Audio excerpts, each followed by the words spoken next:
Hi, my name is Katie, and I'm going to tell you about some experiences that my mother had in dealing with vaccinations. So I did an interview with her in 2003 when she was 93 years young. She lived to be 99, almost 99. And this is her story. I was born in Portland on May 29th, 1910. My parents had immigrated from Liverpool, England in 1907 with 5 sons. Another son was born in Portland in 1908 before I was born in 1910. About 1918 or 19, I contracted smallpox. Because there were so many in our household, the county health officer felt I should go to the isolation hospital so my father and brothers could go to work and school.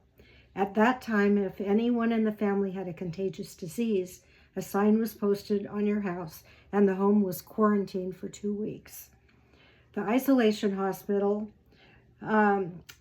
was in a fairly small cottage. I can still see it in my mind, probably yellow or light tan in color. At the time I was sent there, it was full of patients. So for at least a week, the overflow was being cared for in the former women's prison close by. Anyhow, it was quite something for an 8 or 9-year-old to arrive at a prison. And it was the first time I was away from my family. It was a 1-story building. The room was long with cots set up on each side with white walls and very high small windows close to the high ceiling.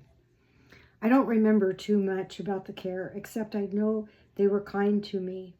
After a week, I was transferred to the isolation hospital. Both men and women were cared for there. I remember one person who was my primary caregiver. She was like a grandmother.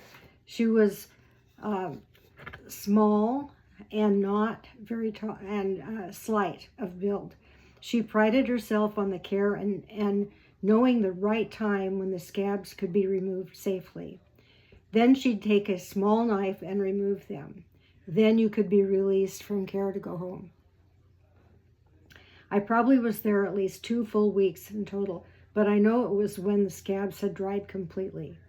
When I was permitted to return home, my clothes were all cleaned and I was ushered into a small room where I was showered and changed into clean clothes.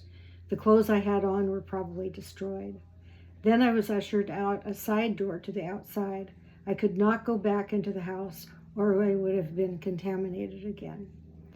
The day I was leaving, my father was brought there with the worst case of smallpox they had ever seen. He almost died. His body was fully covered with sores. He recovered, but interestingly enough, he was totally against vaccination. When my daughters had their own vaccinations, he offered me money to not have them vaccinated, but I still had them vaccinated anyway, and they got along fine. I recall friends having large sores and then scars from the injections, but most got along all right.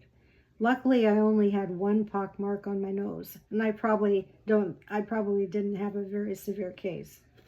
My mother had smallpox when she was young, about 2 years old, and she was in the Isle of Man in England. Because she was so small, they had mittens over her hands, but she tore them off and scratched her face. And so she ended up with pock marks all over her face. Many people had these same markings years ago. That is why I believe in vaccination. It has been so wonderful over the years that the scourge was wiped out. It is so hard to believe that a crazed mind would attempt to bring it back.